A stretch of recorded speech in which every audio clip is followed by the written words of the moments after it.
ನಮ್ಮ ಅರಣ್ಯ ಇಲಾಖೆ ವತಿಯಿಂದ ಆಯೋಜನೆ ಮಾಡಿದ್ದೇವೆ. ಇದರ ಪ್ರಯುಕ್ತ ಇವತ್ತು ನಾನು ಮಾಧ್ಯಮಗೋಷ್ಠಿ ನಡೆಸ್ತಾ ಇದ್ದೇನೆ. ಆತ್ಮೀಯರೇ, ಇವತ್ತು ಕರ್ನಾಟಕ ರಾಜ್ಯ ಇದರಲ್ಲಿ ವಿಶೇಷವಾಗಿ ಈ ರಾಜ್ಯದಲ್ಲಿ ಅತ್ಯಂತ ಶ್ರೀಮಂತವಾದಂಥ ಒಂದು ಅರಣ್ಯ ಪ್ರದೇಶ ಹೊಂದಿದೆ. ಇವತ್ತೇನು ಪಶ್ಚಿಮ ಘಟ್ಟದ ನಮ್ಮಲ್ಲಿ ಜೀವ ವೈವಿಧ್ಯಮಯವಾದಂಥ 8ನೇ ಅಡಿ ಜಗತ್ತಿನಲ್ಲೇ ಒಂದು ಹಾಟ್ಸ್ಪಾಟ್ ಅಂತೇಳಿ ಗುರುತಿಸಿಕೊಂಡು ಅನೇಕ ನದಿಗಳ ಮೂಲ ಅಂತೇಳಿ ಹೆಗ್ಗಳಿಕೆಗೆ ಪಾತ್ರವಾದಂಥದ್ದು.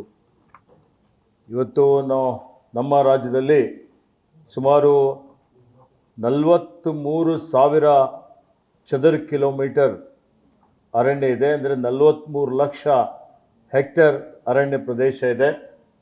ಅದರಲ್ಲಿ 5 ರಾಷ್ಟ್ರೀಯ ಉದ್ಯಾನವನಗಳಿದ್ದಾವೆ, 36 ವನ್ಯಜೀವಿ ಅಭಯಾರಣ್ಯಗಳಿದ್ದಾವೆ, 19 ಮೀಸಲು ಸಂರಕ್ಷಿತ ಪ್ರದೇಶಗಳಿದ್ದಾವೆ.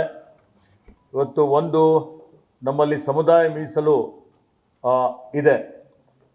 ಇವತ್ತು ಕರ್ನಾಟಕ ರಾಜ್ಯ ಈ ಭಾಗದಲ್ಲಿ ಏಷ್ಯಾದಲ್ಲೇ ಎಲ್ಲಕ್ಕಿಂತ ಹೆಚ್ಚಿನ ಆನೆಗಳು ಹೊಂದಿದ್ದಂಥ ರಾಜ್ಯ ಅಂತ ಹೇಳಿದರೆ ಕರ್ನಾಟಕ.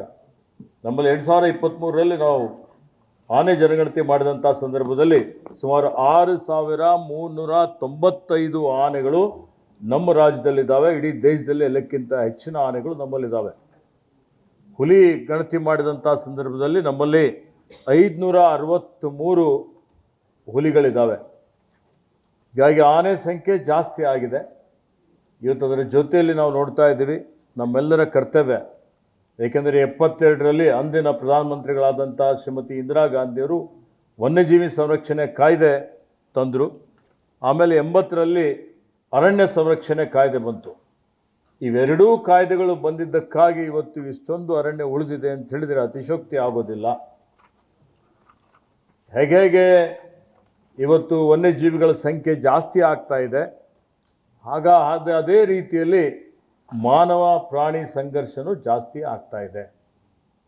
ನಾವು ನೋಡ್ತಾ ಇದ್ದೀವಿ ದಿನೇ ದಿನೇ ಈ ಮಾನವ ಪ್ರಾಣಿ ಸಂಘರ್ಷದಲ್ಲಿ ಅತ್ಯಮೂಲ್ಯವಾದಂಥ ಒಂದು ಜೀವವನ್ನು ನಾವು ಕಳ್ಕೊಳ್ತಾ ಇದ್ದೇವೆ.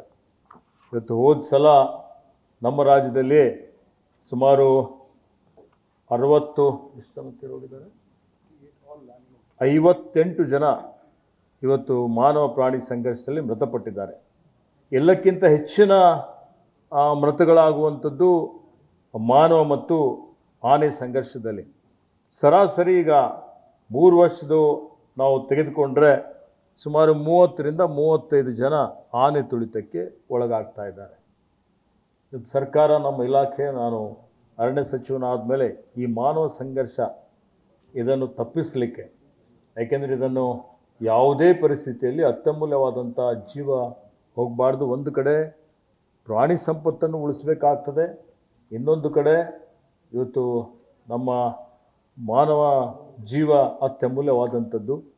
ಹೀಗಾಗಿ ಈ ಪರಿಸ್ಥಿತಿಯಲ್ಲಿ ಇವತ್ತು ಮಾನವ ಆನೆ ಸಂಘರ್ಷದಲ್ಲಿ ಏನು ಜನ ಮೃತಪಡ್ತಾ ಇದ್ದಾರೆ, ಯಾಕೆ ಮೃತಪಡ್ತಾ ಇದ್ದಾರೆ? ಈ ಸಮ್ಮೇಳನದ ಉದ್ದೇಶ ಏನಿದೆಯಪ್ಪ ಅಂತೇಳಿದರೆ, ಇವತ್ತಿದು ಬರೀ ನಮ್ಮ ರಾಜ್ಯಕ್ಕೆ ಅಷ್ಟೇ ಸೀಮಿತವಾಗಿಲ್ಲ. ನಮ್ಮ ದೇಶದಲ್ಲಿ ಸುಮಾರು 25-26 ರಾಜ್ಯಗಳಲ್ಲಿ ಈ ಒಂದು ಮಾನವ ಪ್ರಾಣಿ ಸಂಘರ್ಷದ ಸಮಸ್ಯೆ ಇದೆ. ಆ ಒಂದು ದೃಷ್ಟಿಯಿಂದ ಬರೀ ನಮ್ಮ ರಾಜ್ಯ, ನಮ್ಮ ದೇಶದಲ್ಲಿ ಅಷ್ಟೇ ಅಲ್ಲ, ಇವತ್ತು ವಿದೇಶದಲ್ಲಿ ಸಹಿತ ಎಲ್ಲೆಲ್ಲಿ ಈ ಮಾನವ ಪ್ರಾಣಿ ಸಂಘರ್ಷ ಇದೆ ಅಂಥ ಕಡೆ ಎಲ್ಲ ಕಡೆ ಗುರುತಿಸಿ ಈ ಅಂತಾರಾಷ್ಟ್ರೀಯ ಸಮ್ಮೇಳನದಲ್ಲಿ ಒಂದು ಎಲ್ಲ ಪ್ರತಿನಿಧಿಗಳಿಗೆ ಆಹ್ವಾನ ಮಾಡಿ ಅವರ ಮುಖಾಂತರ ಈ ಮಾನವ ಪ್ರಾಣಿ ಸಂಘರ್ಷ ಕಡಿಮೆ ಮಾಡಲಿಕ್ಕೆ, ಇದನ್ನು ಇವತ್ತು ಸಂಪೂರ್ಣವಾಗಿ ತಡೆಗಟ್ಟಲಿಕ್ಕೆ ಏನು ಕ್ರಮ ಕೈಗೊಳ್ಳಬೇಕಾಗಿದೆ ಅದರ ಬಗ್ಗೆ ಚಿಂತನೆ ಮಂಥನ ಆಗಬೇಕು. ಅಲ್ಲಿ ಪೇಪರ್ ಪ್ರೆಸೆಂಟೇಷನ್ ಆಗಬೇಕು. ಯಾರು ಸಂಶೋಧನೆ ಮಾಡಿದ್ದಾರೆ, ಯಾರು ಉತ್ತಮ ಒಂದು ಪ್ರಾಕ್ಟೀಸ್ ಏನಿದೆ, ರೂಢಿ ಏನಿದೆ ಅಳವಡಿಸ್ಕೊಂಡಿದ್ದಾರೆ, ಅಂಥ ಉತ್ತಮ ರೂಢಿಗಳು ನಾವು ಅಳವಡಿಸ್ಕೊಳ್ಬೇಕು. ಮತ್ತು ಈ ಮಾನವ ಪ್ರಾಣಿ ಸಂಘರ್ಷದಲ್ಲಿ ಜೀವಹಾನಿ ಕಡಿಮೆ ಮಾಡಬೇಕು, ಇದನ್ನು ಸಂಪೂರ್ಣವಾಗಿ ತಡೆಗಟ್ಟಬೇಕು ಅನ್ನುವಂಥ ಒಂದು ಉದ್ದೇಶದಿಂದ 12ನೇ ತಾರೀಕಿಗೆ ಈಗಾಗಲೇ ಈ ಒಂದು ಮಾನವ ಪ್ರಾಣಿ ಸಂಘರ್ಷದ ಬಗ್ಗೆ ಅಂತಾರಾಷ್ಟ್ರೀಯ ಸಮ್ಮೇಳನ ಇದೇ ಕೃಷಿ ವಿಶ್ವವಿದ್ಯಾಲಯದ GKVKದಲ್ಲಿ ಆಯೋಜನೆ ಮಾಡಲಾಗಿದೆ. ಸನ್ಮಾನ್ಯ ಮುಖ್ಯಮಂತ್ರಿಗಳು ಈ ಸಮ್ಮೇಳನವನ್ನು ಉದ್ಘಾಟನೆ ಮಾಡ್ತಾರೆ. ಮತ್ತು ಈಗಾಗಲೇ ಈ ಸಮ್ಮೇಳನದಲ್ಲಿ ಸುಮಾರು 850 ಜನ ಪ್ರತಿನಿಧಿಗಳು ಇದರಲ್ಲಿ ಭಾಗಿಯಾಗಲಿಕ್ಕೆ ಅವರು ಇವತ್ತು ತಮ್ಮ ಸಮ್ಮತಿಯನ್ನು ವ್ಯಕ್ತಪಡಿಸಿದ್ದಾರೆ. ಅದರಲ್ಲಿ ಇವತ್ತು ಸುಮಾರು 26 ರಾಜ್ಯಗಳು, ರಾಜ್ಯ ಮತ್ತು ಕೇಂದ್ರಾಡಳಿತ ಪ್ರದೇಶ, ಈ 26 ರಾಜ್ಯಗಳಿಂದ ಮತ್ತು ಅತ್ಯುತ್ತಮ ಅಭ್ಯಾಸಗಳು ಸಂಶೋಧಕರು 57 ಜನ ಇದ್ದಾರೆ. ಅಂತಾರಾಷ್ಟ್ರೀಯ ಮಟ್ಟದಲ್ಲಿ ಭಾಗವಹಿಸೋರು ಸುಮಾರು 17 ಜನ ಇದ್ದಾರೆ ಮತ್ತು ಪ್ರದರ್ಶಕರು ಸುಮಾರು 14 ಜನ ಇದ್ದಾರೆ. ಇವತ್ತು ಈ ಒಂದು ಅಂತಾರಾಷ್ಟ್ರೀಯ ಸಮ್ಮೇಳನದಲ್ಲಿ Canada, Germany, Japan, America, Sri Lanka, Thailand, Switzerland, Portugal, United Kingdom, ಮಧ್ಯ ಆಫ್ರಿಕಾ ಮತ್ತು ಇಂಡೋನೇಷ್ಯಾ ಇಷ್ಟು ರಾಷ್ಟ್ರದ ಒಂದು ಪ್ರತಿನಿಧಿಗಳು ಈ ಸಮ್ಮೇಳನದಲ್ಲಿ ಭಾಗವಹಿಸಲಿಕ್ಕೆ ಅವರು ಇವತ್ತು ಪಾಲ್ಗೊಳ್ತೀವಿ ಅಂತೇಳಿ ನಮಗೆ ಮಾಹಿತಿಯನ್ನು ಕೊಟ್ಟಿದ್ದಾರೆ. ಮತ್ತು ಅವತ್ತಿನ ದಿವಸ ಈಗಾಗಲೇ ಅವರೇನು ಸಂಶೋಧನಾ ಪೇಪರ್ಸ್ ಎಲ್ಲ ಪ್ರೆಸೆಂಟೇಷನ್ ಮಾಡಿದ್ದಾರೆ. ಸುಮಾರು ಅದಕ್ಕೆ ನಮ್ಮವರು ಮೂರು ಜನರಿಗೆ ಅದಕ್ಕೆ ಅವಾರ್ಡ್ ಕೊಡಬೇಕು ಅಂತೇಳಿ ಅದನ್ನು ಆಯ್ಕೆ ಮಾಡಿದ್ದಾರೆ. ಅದನ್ನು ಈ ಸಮ್ಮೇಳನದಲ್ಲಿ ಅದಕ್ಕೆ ಅವರಿಗೆ ಆಯ್ಕೆ ಮಾಡಿ ಪ್ರಶಸ್ತಿ ಕೊಡುವಂಥ ಒಂದು ಕಾರ್ಯಕ್ರಮವೂ ಇದೆ. ಮತ್ತು ಉತ್ತಮ ರೂಢಿ ಯಾರು ಇವತ್ತು ಅಳವಡಿಸ್ಕೊಂಡಿದ್ದಾರೆ ಅಂಥದ್ದು ಬೆಸ್ಟ್ ಪ್ರಾಕ್ಟೀಸಸ್ ಏನಿದೆ ಅಲ್ಲ, ಆ ಬೆಸ್ಟ್ ಪ್ರಾಕ್ಟೀಸಸ್ ಅಭ್ಯಾಸಗಳೇನು ಮಾಡಿದ್ದಾರೆ ಅಂಥ ಒಂದು ರಿಸರ್ಚ್ ಪೇಪರ್ಸ್ ಏನಿದೆ ಅಥವಾ ಅವ್ರೇನು ಕೊಟ್ಟಂಥ ವರದಿಗಳಿದೆ ಅದರ ಬಗ್ಗೆ ನಮ್ಮ ತಜ್ಞರು ಅಧ್ಯಯನ ಮಾಡಿ ಅದನ್ನು ಆಯ್ಕೆ ಮಾಡಿದ್ದಾರೆ. ಈ ಒಂದು ಸಮ್ಮೇಳನದ ಮುಖಾಂತರ ಈಗಾಗಲೇ ನಾವು ನಮ್ಮ ರಾಜ್ಯದಲ್ಲಿ ದೇಶದಲ್ಲಿನೇ ಎಲ್ಲ ಕಡೆ ಇದ್ರ ಬಗ್ಗೆ ಚರ್ಚೆ ಆಗಬೇಕು ಮತ್ತು ಬೆಸ್ಟ್ ಪ್ರಾಕ್ಟೀಸಸನ್ನು ಅಳವಡಿಸಿಕೊಂಡು ಈ ಮಾನವ ಪ್ರಾಣಿ ಸಂಘರ್ಷ ತಡಿಲಿಕ್ಕೆ ಕ್ರಮ ಜರುಗಿಸಬೇಕು ಅನ್ನುವಂಥ ಒಂದು ಉದ್ದೇಶದಿಂದ ಈ ಅಂತಾರಾಷ್ಟ್ರೀಯ ಸಮ್ಮೇಳನ ನಾವು ಆಯೋಜನೆ ಮಾಡಿದ್ದೇವೆ. ಹಾಗೆ ಇವತ್ತು ರಾಜ್ಯ ಸರ್ಕಾರದ ವತಿಯಿಂದ ಈಗಾಗಲೇ ಏನು ಮಾನವ ಆನೆ ಸಂಘರ್ಷದಿಂದ ಸಾವುಗಳಾಗ್ತಾ ಇದೆ ಇದನ್ನು ತಡಿಲಿಕ್ಕೆ ಇವತ್ತು ಆನೆ ಕಂದಕ ನಿರ್ಮಾಣ ಮಾಡ್ತಾ ಇದ್ದೇವೆ, ರೈಲ್ವೆ ಬ್ಯಾರಿಕೇಡ್ ನಿರ್ಮಾಣ ಮಾಡ್ತಾ ಇದ್ದೇವೆ, ಟೆಂಟಾಕಲ್ ಫೆನ್ಸಿಂಗ್ ಹಾಕ್ತಾ ಇದ್ದೇವೆ, ಸೋಲಾರ್ ಫೆನ್ಸಿಂಗ್ ಹಾಕ್ತಾ ಇದ್ದೇವೆ, ರೇಡಿಯೋ ಕಾಲರ್ ಅಳವಡಿಸ್ತಾ ಇದ್ದೇವೆ. ಇವತ್ತೆಲ್ಲಕ್ಕಿಂತ ದುಬಾರಿ ಅಂತ ಹೇಳಿದರೆ ರೈಲ್ವೆ ಬ್ಯಾರಿಕೇಡ್ ಹಾಕುವಂಥದ್ದು. 1 ಕಿಲೋಮೀಟರ್ ರೈಲ್ವೆ ಬ್ಯಾರಿಕೇಡ್ ಹಾಕಬೇಕು ಅಂತ ಹೇಳಿದರೆ ಸುಮಾರು 1,60,00,000 ಖರ್ಚಾಗ್ತದೆ. ಆದರೆ ಹಿಂದೆ 330 ಕಿಲೋಮೀಟರ್ ರೈಲ್ವೆ ಬ್ಯಾರಿಕೇಡ್ ನಾವು ಈಗಾಗಲೇ ಅಳವಡಿಸಿದ್ದೇವೆ. ಈ ವರ್ಷ ಸುಮಾರು 120 ಕಿಲೋಮೀಟರ್ ಅಂದರೆ ಸುಮಾರು 200 ಕೋಟಿ ರೂಪಾಯಿ ವೆಚ್ಚದಲ್ಲಿ 120 ಕಿಲೋಮೀಟರ್ ರೈಲ್ವೆ ಬ್ಯಾರಿಕೇಡನ್ನು ನಿರ್ಮಾಣ ಮಾಡಲಿಕ್ಕೆ ಮಂಜೂರಾತಿ ಕೊಟ್ಟು ಟೆಂಡರ್ ಮಾಡಿ ಅದನ್ನು ಪ್ರಾರಂಭ ಮಾಡಿದ್ದೇವೆ. ಇನ್ನೂ ಸುಮಾರು 250 ಕಿಲೋಮೀಟರ್ ರೈಲ್ವೆ ಬ್ಯಾರಿಕೇಡ್ ಹಾಕಬೇಕಾಗುತ್ತೆ ಅನ್ನುವಂಥ ಪ್ರಸ್ತಾವನೆ ನಮ್ಮ ಮುಂದುಗಡೆ ಇದೆ. ನಾನು ಮಾನ್ಯ ಮುಖ್ಯಮಂತ್ರಿಗಳ ಜೊತೆಯಲ್ಲಿ ಚರ್ಚೆ ಮಾಡಿದ್ದೇನೆ. ಇದಕ್ಕೆ ಹೆಚ್ಚುವರಿ ಅನುದಾನ ಆಯವ್ಯಯದಲ್ಲಿ ಕೊಡಬೇಕು ಅಂತೇಳಿ ವಿನಂತಿ ಮಾಡಿದ್ದೇನೆ. ಇವತ್ತು ಅದೇ ರೀತಿಯಲ್ಲಿ ಕೇಂದ್ರ ಸರ್ಕಾರಕ್ಕೂ ಉಪಯೋಗ ಮಾಡಿದಂಥ ರೈಲ್ವೆ ಹಳಿಗಳೇನಿದೆ ಆ ಹಳಿಗಳ ಸಬ್ಸಿಡೈಸ್ ದರದಲ್ಲಿ ಕೊಡಬೇಕು ಅನ್ನುವಂಥ ವಿನಂತಿ ಹಿಂದೆನೂ ಮಾಡಿದ್ದೇವೆ. ಆದರೆ ಅವರು ತಿರಸ್ಕಾರ ಮಾಡಿದ್ದಾರೆ, ಮತ್ತೆ ಈಗ ಮಾಡಿದ್ದೇವೆ. ಕ್ಯಾಂಪದಲ್ಲೂ ಸಹಿತ ನಮಗೆ ರೈಲ್ವೆ ಬ್ಯಾರಿಕೇಡ್ ಅಳವಡಿಸಲಿಕ್ಕೆ ಅನುದಾನ ಕೊಡಬೇಕು ಅಂತೇಳಿ ಅವರಿಗೆ ಒಂದು ವಿನಂತಿಯನ್ನು ಮಾಡಿದ್ದೇವೆ. ಹೀಗಾಗಿ ಇವತ್ತು ನಮ್ಮ ಅರಣ್ಯ ಸಂಪತ್ತನ್ನು ರಕ್ಷಣೆ ಮಾಡುವಂಥದ್ದು ಮತ್ತು ಅದರ ಜೊತೆಯಲ್ಲಿ ಇವತ್ತು ವನ್ಯಜೀವಿಗಳ ಸಂರಕ್ಷಣೆ ಮಾಡುವಂಥದ್ದು ಮತ್ತು ಮಾನವ ಯಾವ ರೀತಿಯಲ್ಲಿ ಇವತ್ತು ನಮ್ಮಲ್ಲಿ ಏನು ನಾವು ನೋಡ್ತಾ ಇದ್ದೇವೆ, ಯಾಕೆ ಪ್ರಾಣಿಗಳು ಅರಣ್ಯದಿಂದ ಹೊರಗಡೆ ಬರ್ತಾ ಇದೆ, ಇವತ್ತು ಅವಕ್ಕೆ ನೀರಿರ್ಬೋದು, ಆಹಾರ ಇರ್ಬೋದು, ಆಹಾರದ ಕೊರತೆ ಆದಂಥ ಒಂದು ಸಂದರ್ಭದಲ್ಲಿ ಅದನ್ನು ಅಧ್ಯಯನ ಮಾಡಲಿಕ್ಕೆ ನಾನು ಸೂಚನೆಯನ್ನು ಕೊಟ್ಟಿದ್ದೇನೆ. ಇವತ್ತು ಬೇಸಿಗೆಯಲ್ಲಿ ಹೋದ ಸಲ ಬರಗಾಲ ಇತ್ತು. ಹೀಗಾಗಿ ಅರಣ್ಯ ಪ್ರದೇಶದಲ್ಲಿ ನಾಗರಹೊಳೆ ಇರ್ಬೋದು, BRT ಇರ್ಬೋದು, ಬಂಡೀಪುರ ಇರ್ಬೋದು, ಅಲ್ಲೆಲ್ಲ ಭೇಟಿ ಕೊಟ್ಟು ಎಲ್ಲೆಲ್ಲಿ ವಾಟರ್ ಹೋಲ್ಸ್ ಇದೆ ಆ ವಾಟರ್ ಹೋಲ್ಸ್ಗಳಲ್ಲಿ ಇವತ್ತು ಸೋಲಾರ್ ಪಂಪ್ ಸೆಟ್ಟನ್ನು ಅಳವಡಿಸಿ ಅವಕ್ಕೆ ನೀರಿನ ಕೊರತೆ ಆಗದಂಥ ರೀತಿಯಲ್ಲಿ ಇದಕ್ಕೆ ಭಾಳ ಮುಖ್ಯವಾದಂಥ ಕಾರಣ ಅಂತ ಹೇಳಿದರೆ ಅದೂ ಒಂದು ಕಾರಣ ಇರಲಿಕ್ಕೆ ಸಾಧ್ಯತೆ ಇದೆ. ಜೊತೆಯಲ್ಲಿ ನಗರೀಕರಣ ಆಗ್ತಾ ಇದೆ, ಅರಣ್ಯ ಒತ್ತುವರಿ ಆಗಿದೆ, ಇವೆಲ್ಲ ಅನೇಕ ಕಾರಣಗಳಿದ್ದಾವೆ. ಈ ಎಲ್ಲದರ ಬಗ್ಗೆ ಚರ್ಚೆ ಆಗಿ ಇದಕ್ಕೆ ಒಂದು ಶಾಶ್ವತವಾದಂಥ ಪರಿಹಾರ ಕಂಡುಕೊಳ್ಬೇಕು ಅನ್ನೋಂಥ ದೃಷ್ಟಿಯಿಂದ ಈ ಒಂದು ಅಂತಾರಾಷ್ಟ್ರೀಯ ಸಮ್ಮೇಳನ ಆಯೋಜನೆ ಮಾಡಲಾಗಿದೆ. ಅದರ ಜೊತೆಯಲ್ಲಿ ನಾವೇನೀಗ ಆನೆ ಕಾರ್ಯಪಡೆ, ಯಾಕೆಂದರೆ ಇದಕ್ಕೆ ನಾವು ಬಂದ ಮೇಲೆ ಸುಮಾರು ಎಲಿಫೆಂಟ್ ಟಾಸ್ಕ್ ಫೋರ್ಸ್ ಆನೆ ಕಾರ್ಯಪಡೆ ಹೊಸದಾಗಿ ರಚನೆ ಮಾಡಿದ್ದೇವೆ. ಯಾವ್ಯಾವ ಜಿಲ್ಲೆಗಳಲ್ಲಿ ಹಾಸನ ಇರ್ಬೋದು, ಬ್ಯಾಂಗ್ಳೂರು ಗ್ರಾಮಾಂತರ ಇರ್ಬೋದು, ಚಾಮರಾಜನಗರ ಇರ್ಬೋದು, ಕೊಡಗು ಇರ್ಬೋದು, ಎಲ್ಲೆಲ್ಲಿ ಆನೆಗಳಿಂದ ನಮಗೆ ತೊಂದರೆ ಆಗಿದೆ. ಯಾಕೆಂದರೆ ಭಾಳಷ್ಟು ಜನ ರೈತರು ಬರ್ತಾರೆ, ಅವರು ಬೇಸಾಯ ಮಾಡೋದೇ ಬಿಟ್ಬಿಟ್ಟಿದ್ದಾರೆ. ಆನೆಗಳು ಬಂದು ಆ ಅರಣ್ಯ ಪಕ್ಕದಲ್ಲಿರುವಂಥ ಅವ್ರ ಜಮೀನನ್ನು ಸಂಪೂರ್ಣವಾಗಿ ಅಲ್ಲಿ ಬೆಳೆದಂಥ ಬೆಳೆ ನಷ್ಟ ಮಾಡ್ತಾ ಇದ್ದಾವೆ ಅನ್ನೋಂಥದ್ದು ಭಾಳ ದೊಡ್ಡ ಮಟ್ಟದಲ್ಲಿ ಒಂದು ಅವರ ದೂರಿದೆ. ಅದು ಸತ್ಯನೂ ಇದೆ. ಯಾಕೆಂದರೆ ಅರಣ್ಯ ಮತ್ತು ನಿಮ್ಮ ಕಾಫಿ ತೋಟಗಳೇನಿದ್ದಾವೆ ಅದಕ್ಕೆ ಯಾವುದೇ ವ್ಯತ್ಯಾಸ ಇಲ್ಲ. ಹೀಗಾಗಿ ಸುಮಾರು ವರ್ಷದಿಂದ 10 ಆನೆಗಳು, 100ಗಿಂತಲೂ ಜಾಸ್ತಿ ಆನೆಗಳು ಅರಣ್ಯದ ಹೊರಗಡೆ ಕಾಫಿ ತೋಟದಲ್ಲೇ ಅಲ್ಲೇ ಇವತ್ತು ಅವರ ಆವಾಸ ಸ್ಥಾನ ಅಲ್ಲೇ ಇರುವಂಥದ್ದು ನಾವು ನೋಡ್ತಾ ಇದ್ದೇವೆ. ಇವತ್ತು ನಾವು ಆನೆಗಳ ಪ್ರಾಣಿಗಳ ಆವಾಸ ಸ್ಥಾನ ಸಂರಕ್ಷಣೆ ಮಾಡುವಂಥದ್ದು ಭಾಳ ಅವಶ್ಯಕತೆ ಇದೆ. ಆ ಒಂದು ಕಾರಣಕ್ಕಾಗಿಯೂ ಸುಮಾರು ಜನ ಇವತ್ತು ಈ ಸಮಸ್ಯೆ ಇದೆ ಅಂತ ಹೇಳ್ತಾರೆ. ಇವತ್ತು ನಾವು ನೋಡಿದ್ದೀವಿ, ನಾವು ನಮ್ಮ ಹೆಮ್ಮೆಯ ಒಂದು ಆನೆ ಅರ್ಜುನನ್ನು ಕಳೆದುಕೊಂಡಿದ್ದೇವೆ. ಆನೆ ಕಾರ್ಯಾಚರಣೆಯಲ್ಲಿ ಅರ್ಜುನ್ ಮೃತಪಟ್ಟಿದ್ದು ನಮಗೆ ಎಲ್ಲ ಒಂದು ನಮ್ಮ ಕಣ್ಣು ತೆರೆಸಿದೆ.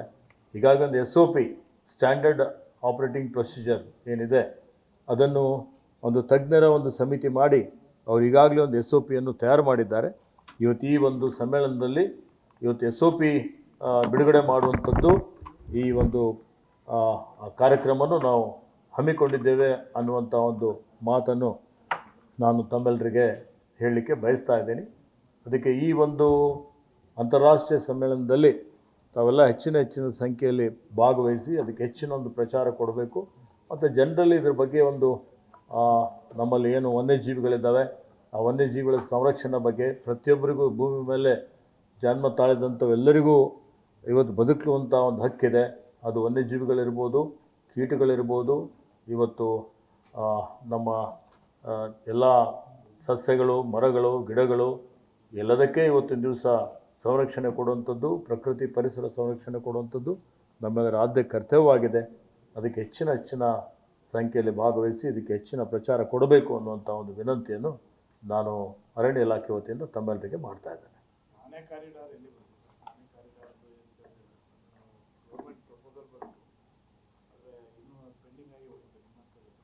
ನೋಡಿ, ಈಗ ನಮ್ಮ ಹಂತದಲ್ಲಿ ಯಾವುದಿಲ್ಲ.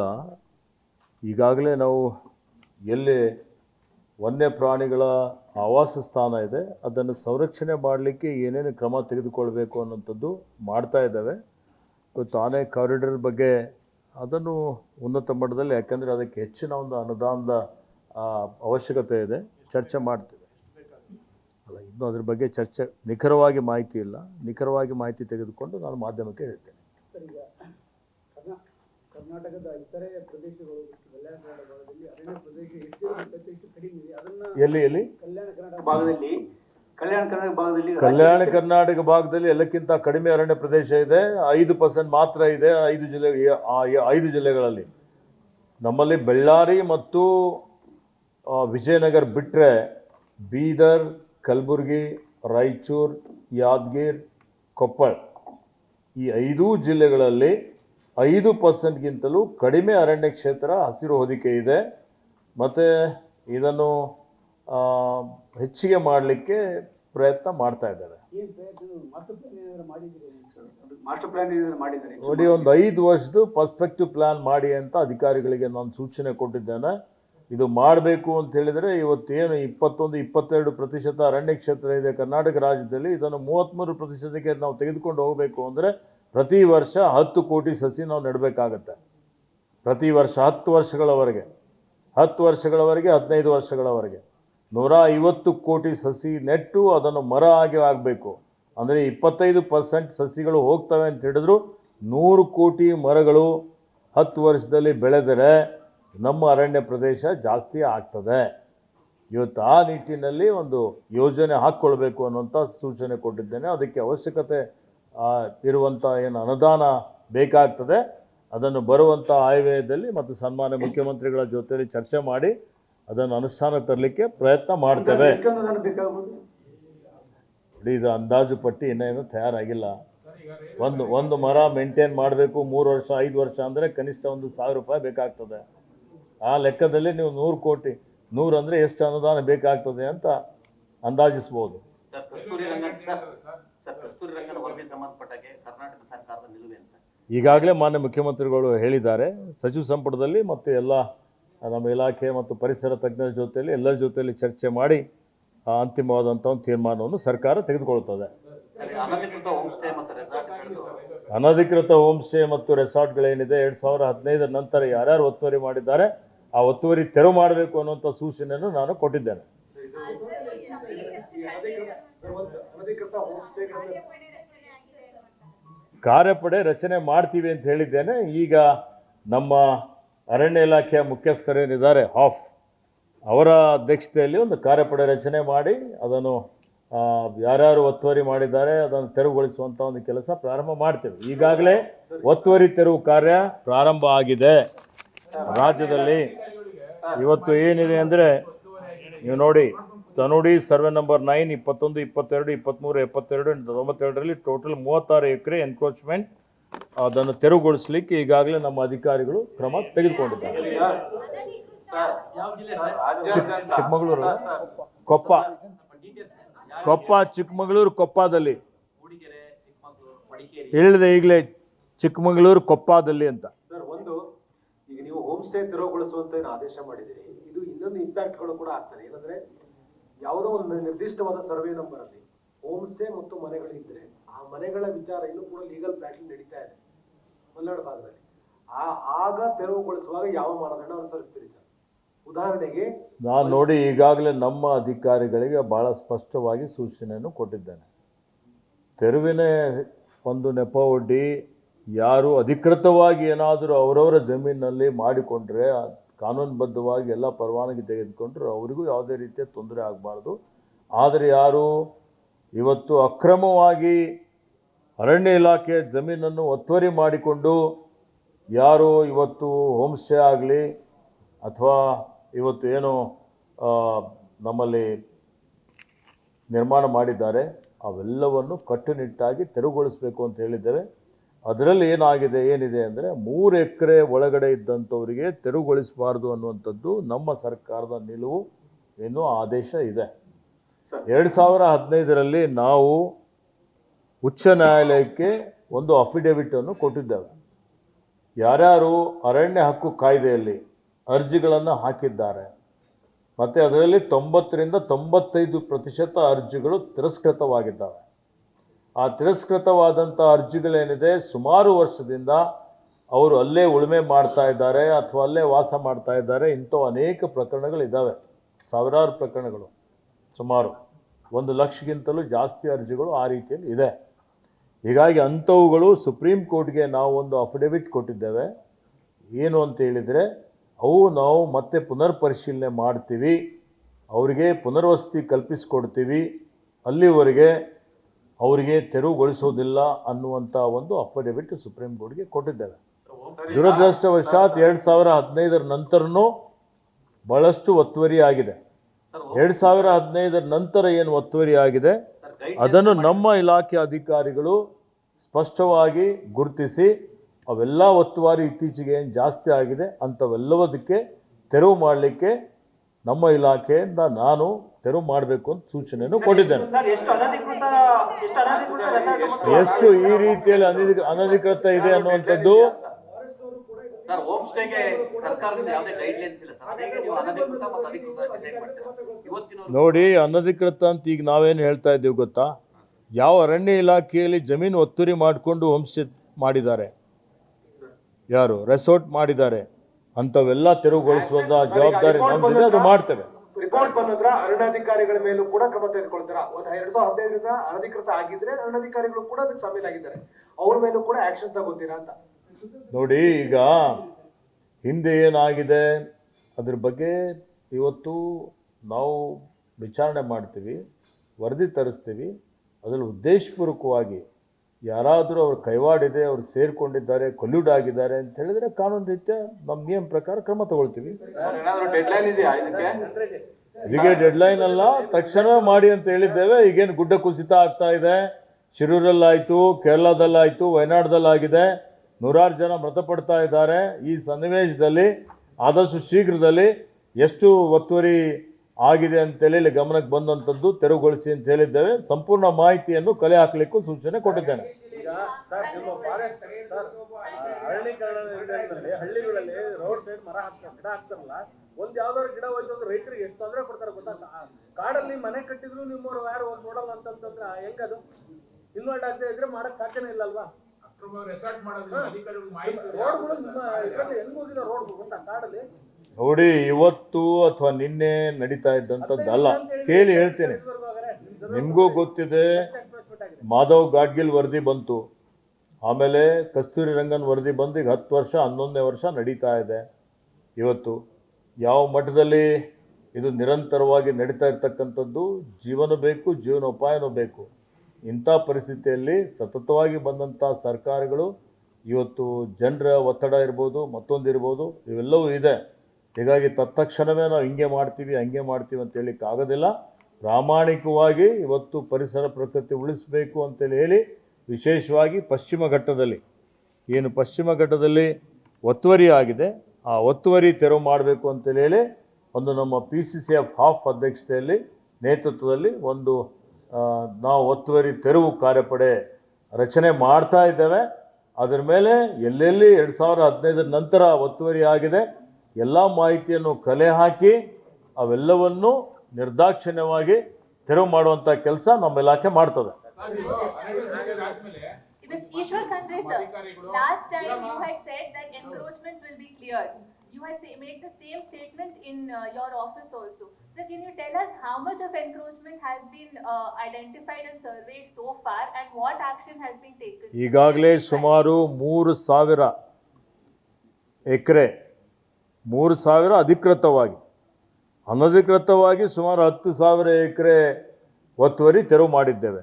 ಅನಧಿಕೃತ ಅಂತ ಹೇಳಿದರೆ ಅದು ಯಾವುದೇ ನೋಟಿಸ್ ಆಗಲಿ ಮತ್ತೊಂದಾಗಲಿ ಕೊಡದೆ ಕೊಟ್ಟರೆ ಮತ್ತೆ ಅದಕ್ಕೆ 64 encroachment is illegal. Legal and illegal, there is no encroachment. Total, how much is the area encroached in forest areas as per? I have already told that nearly 2 lakh acres of forest land, more than 2 lakh acres of forest land has been encroached. Already this matter is before the High Court. We have given an affidavit before the High Court that 2 lakh acres of... How much is resort? Can you give us a breakup of this? How much is resort? How much is homes? How much is homestay? How much is house construction? That details I'll have to get it and then give it But to you. why is the delay in getting the report? You had told us... There is no delay at all. Report is there. But today I have called a press conference regarding this international conference. Sir, coming to elephants, one second. Sir, one second. Okay. ನಿಮಗೆ ಈಗ ನೋಡಿ ಒಂದು ನಿಮಿಷ, ನಿಮಗೆ ಏನೇನು ಮಾಹಿತಿ ಬೇಕು ಇವತ್ತು ಮಧ್ಯಾಹ್ನದವರೆಗೆ ನನ್ನ ಹತ್ರ ನಮ್ಮ ಇಲಾಖೆ ಹತ್ರ ಏನೇನು ಮಾಹಿತಿ ಇದೆ ಎಲ್ಲ ಮಾಧ್ಯಮದವರಿಗೆ ಕೊಡ್ಲಿಕ್ಕೆ ಹೇಳ್ತೀನಿ. Sir, coming to elephants. Sir, Ishwar Khandre, sir.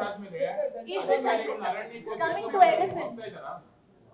ನಮ್ಮ ಹಿರಿಯ ಅರಣ್ಯ ಅಧಿಕಾರಿಗಳು ವಾರಕ್ಕೆ ಅಲ್ಲಿ ಅರಣ್ಯಕ್ಕೆ ಹೋಗಿ ಅಲ್ಲಿ ಪ್ರಗತಿ ಪರಿಶೀಲನೆ ಸಭೆ ಮಾಡಿ ಅಲ್ಲಿ ಓಡಾಡಿ ಎಲ್ಲ ಅಲ್ಲಿ ನಮ್ಮಲ್ಲಿ ಸುಮಾರು ಆನೆ ಕಾರ್ಯಪಡೆ ಇದ್ದಾವೆ, ಅದ್ರ ಜೊತೆಯಲ್ಲಿ ರ್ಯಾಪಿಡ್ ರೆಸ್ಪಾನ್ಸ್ ಟೀಮ್ಗಳಿದ್ದಾವೆ, APC ಅಂದರೆ ಆ್ಯಂಟಿ ಪೋಚಿಂಗ್ ಕ್ಯಾಂಪ್ಸ್ಗಳಿದ್ದಾವೆ. ನಾನು ಖುದ್ದಾಗಿ ಸುಮಾರು ಕಡೆ ಹೋಗಿದ್ದೇನೆ, ಆ್ಯಂಟಿ ಪೋಚಿಂಗ್ ಕ್ಯಾಂಪ್ಗೂ ಭೇಟಿ ಕೊಟ್ಟಿದ್ದೇನೆ. ಮತ್ತು ನಮ್ಮ ಅರಣ್ಯ ಇಲಾಖೆ ಅಧಿಕಾರಿಗಳು ಹೋಗಿದ್ದಾರೆ. ಭಾಳಷ್ಟು ಬದಲಾವಣೆ ಆಗ್ತಾ ಇದೆ. ಅರಣ್ಯದಲ್ಲಿರುವಂಥ ಏನು ಕಳೆ ಇದೆ, ಲ್ಯಾಂಟಾನ ಮತ್ತೊಂದು ಅದನ್ನು ತೆಗಿಲಿಕ್ಕೆ ಎಲ್ಲ ರೀತಿಯಲ್ಲಿ ಪ್ರಯತ್ನಗಳು ಮಾಡ್ತಾ ಇದ್ದಾರೆ.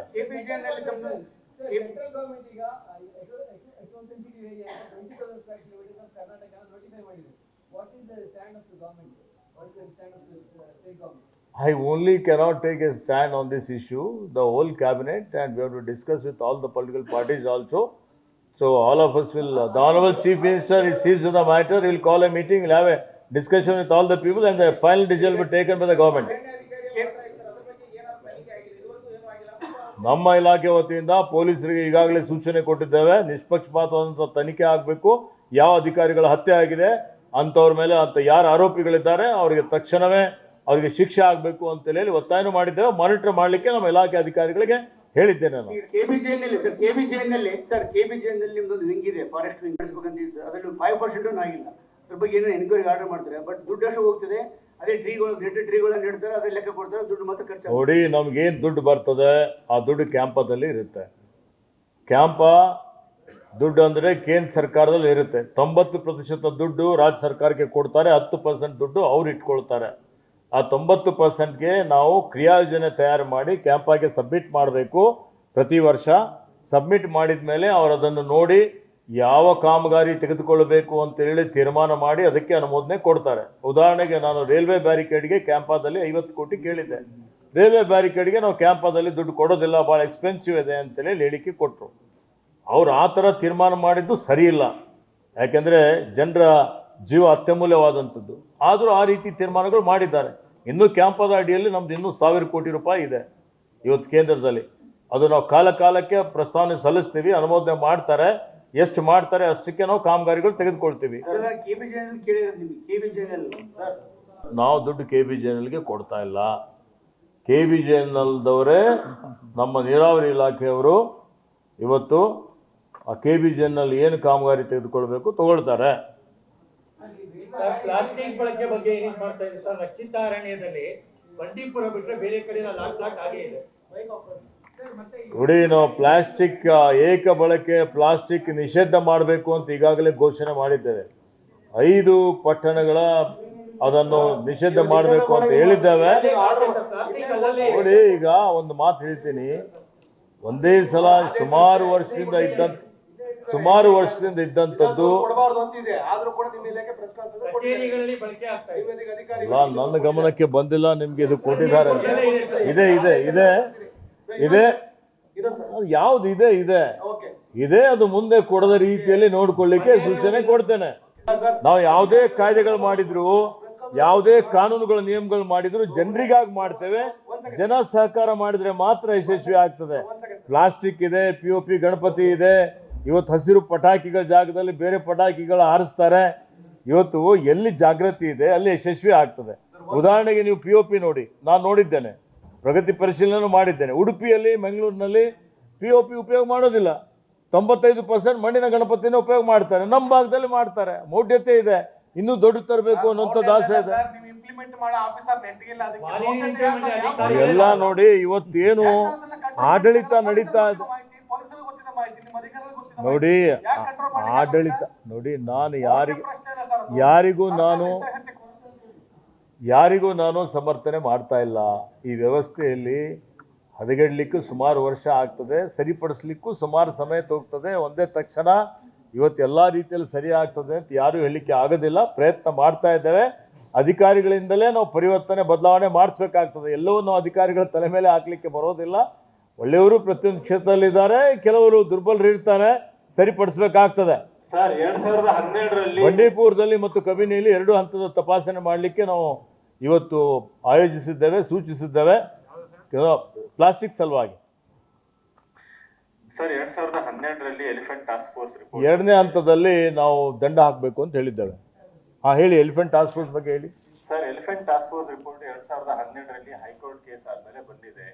ಆ ರಿಪೋರ್ಟ್ ಇದುವರೆಗೂ ಇಂಪ್ಲಿಮೆಂಟ್ ಆಗಿಲ್ಲ. Including the connectivity between the corridors protect ಮಾಡಬೇಕು ಅಂತ ಹೇಳಿ 3 ಮೆಂಬರ್ ಕಮಿಟಿ ರಿಪೋರ್ಟ್ ಕೊಟ್ಟಿತ್ತು. ಲಾರ್ಜ್ ಸ್ಕೇಲ್ ಎನ್ಕ್ರೋಚ್ಮೆಂಟ್ ಆಗಿದೆ. ಎಲ್ಲಾ ಕಾರಿಡಾರ್ಗಳಲ್ಲೂ ಎನ್ಕ್ರೋಚ್ಮೆಂಟ್ ಆಗಿದೆ. ಮತ್ತೆ ಕಮರ್ಷಿಯಲ್ ಎಸ್ಟಾಬ್ಲಿಷ್ಮೆಂಟ್ಸ್, ನೀವು ನಿನ್ನೆ ಹೇಳಿದ್ದ ರೆಸಾರ್ಟ್ಗಳು, ಆ ಎಸ್ಟಾಬ್ಲಿಷ್ಮೆಂಟ್ಸ್ ಆಗಿವೆ. ಎಸ್ಪೆಷಲಿ ಬಿಟ್ವೀನ್ ಬಂಡೀಪುರ್ ಅಂಡ್ ನಗರ ಮತ್ತೆ ತಮಿಳುನಾಡು ಕನೆಕ್ಟಿವಿಟಿಯಲ್ಲಿ ಆಲ್ರೆಡಿ ಒಂದು corridor we have lost, Kunjur corridor. ಅದನ್ನ ರಿಕವರಿ ಮಾಡೋದಕ್ಕೆ ಏನ್ ಮಾಡ್ತೀರಿ? ಮತ್ತೆ ಈ ಕಾರಿಡಾರ್ಗಳನ್ನ ಕಟ್ ಆಫ್ ಮಾಡಿರೋ ಕಮರ್ಷಿಯಲ್ ಎಸ್ಟಾಬ್ಲಿಷ್ಮೆಂಟ್ಸ್ ಬಗ್ಗೆ ಏನಾದ್ರು ಸ್ಟೆಪ್ಸ್ ತಗೊಂತೀರಾ ಅಂತ ಹೇಳಿ ಸರ್. ನೋಡಿ, ಈಗ ಭಾಳ ಅತ್ಯಂತ ಪರಿಪಕ್ವವಾದಂಥ ಒಂದು ಸಮಯ ಇದೆ.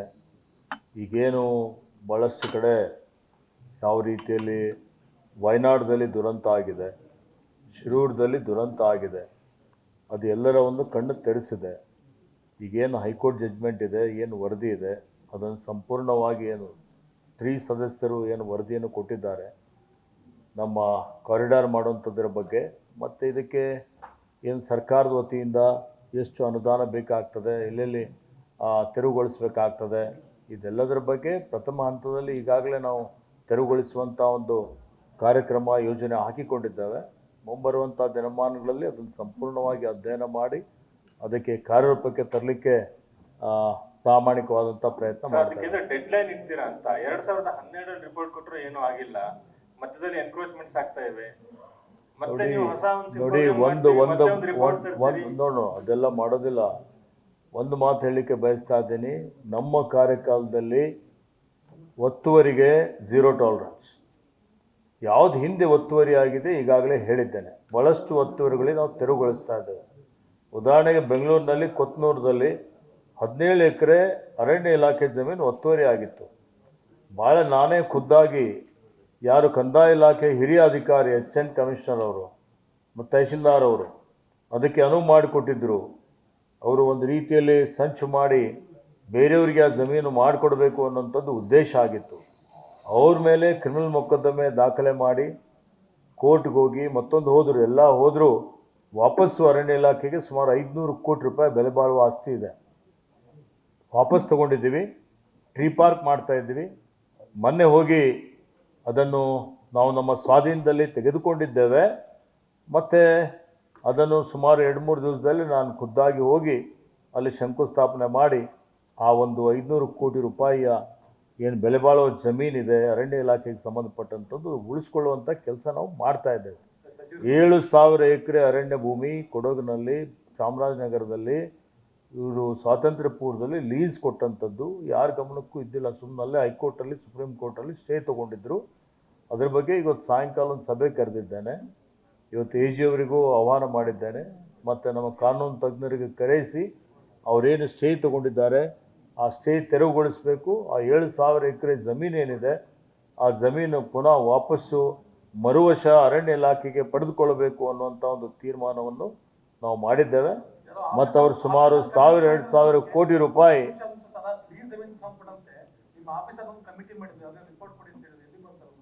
ನಾನು ಒಬ್ಬ ಹಿರಿಯ ಅಧಿಕಾರಿಯ PCCF ಲೆವೆಲ್ ಅಧಿಕಾರಿ BP ರವಿ ಅನ್ನೋರ ಅಧ್ಯಕ್ಷತೆಯಲ್ಲಿ ಒಂದು ಕಮಿಟಿ ಮಾಡಿದ್ದೇನೆ. ಮತ್ತು ಅವರು ನಿರಂತರವಾಗಿ ಕಾನೂನು ತಜ್ಞರ ಜೊತೆಯಲ್ಲಿ ಚರ್ಚೆ ಮಾಡ್ತಾ ಇದ್ದಾರೆ. 2 ಸಲ ಹೈಕೋರ್ಟ್ನಲ್ಲಿ ಬಂದಿತ್ತು, ಕೆಲವೊಂದು ದಾಖಲೆಗಳ ಅವಶ್ಯಕತೆ ಇದೆ ಅಂತ ಹೇಳಿದ್ದಕ್ಕಾಗಿ ಮತ್ತೆ ಮುಂದೆ ಒಂದು 15 ದಿವಸದಲ್ಲಿ ಅಥವಾ ಯಾವ ಡೇಟ್ ಕೊಟ್ಟಿದ್ದಾರಾ, 1 ವರ್ಷ 2 ವರ್ಷ ತನಕ ದಿನಾಂಕನೇ ನಿಗದಿ ಆಗ್ತಾ ಇದ್ದಿಲ್ಲ. ಈಗ ನಿರಂತರವಾಗಿ ಇವತ್ತು ಹೈಕೋರ್ಟಲ್ಲಿ ಡೇಟ್ಸ್ ಕೊಡ್ತಾ ಇದ್ದಾರೆ. ನಮಗೆ ಭರವಸೆ ಇದೆ ಆ 7,000 ಎಕರೆ ಏನಿದೆ ದೊಡ್ಡ ದೊಡ್ಡ ಕಂಪನಿಗಳು ಇವತ್ತು ಅಕ್ರಮವಾಗಿ ಅದನ್ನು ಅದೇ ರೀತಿಯಲ್ಲಿ ಉಪಯೋಗ ಮಾಡಿಕೊಳ್ತಾ ಇದ್ದಾರೆ. ಮತ್ತು 1,000 ಕೋಟಿಗಿಂತಲೂ ಜಾಸ್ತಿ, 1,000 ಕೋಟಿ ರೂಪಾಯಿಗಿಂತಲೂ ಜಾಸ್ತಿ ಬಡ್ಡಿ ಸಹಿತ ಹಿಡಿದರೆ 2,000 ಕೋಟಿ ಆಗಬಹುದು. ಅಷ್ಟು ಹಣ ಅವರು ಅರಣ್ಯ ಇಲಾಖೆಗೆ ಕೊಡಬೇಕಾಗಿದೆ. ಸುಮಾರು ವರ್ಷದಿಂದ ಕೊಟ್ಟಿಲ್ಲ. ನಮ್ಮ ಗಮನಕ್ಕೆ ಬಂದ ಮೇಲೆ ಇದನ್ನು ವಸೂಲಿನೂ ಮಾಡಬೇಕು ಮತ್ತು ಆ ಜಮೀನು ಮರುವಶಪಡಿಸ್ಕೊಳ್ಬೇಕು ಅಂತೇಳಿ ನಾವು ಹೋರಾಟ ಮಾಡ್ತಾ ಇದ್ದೇವೆ.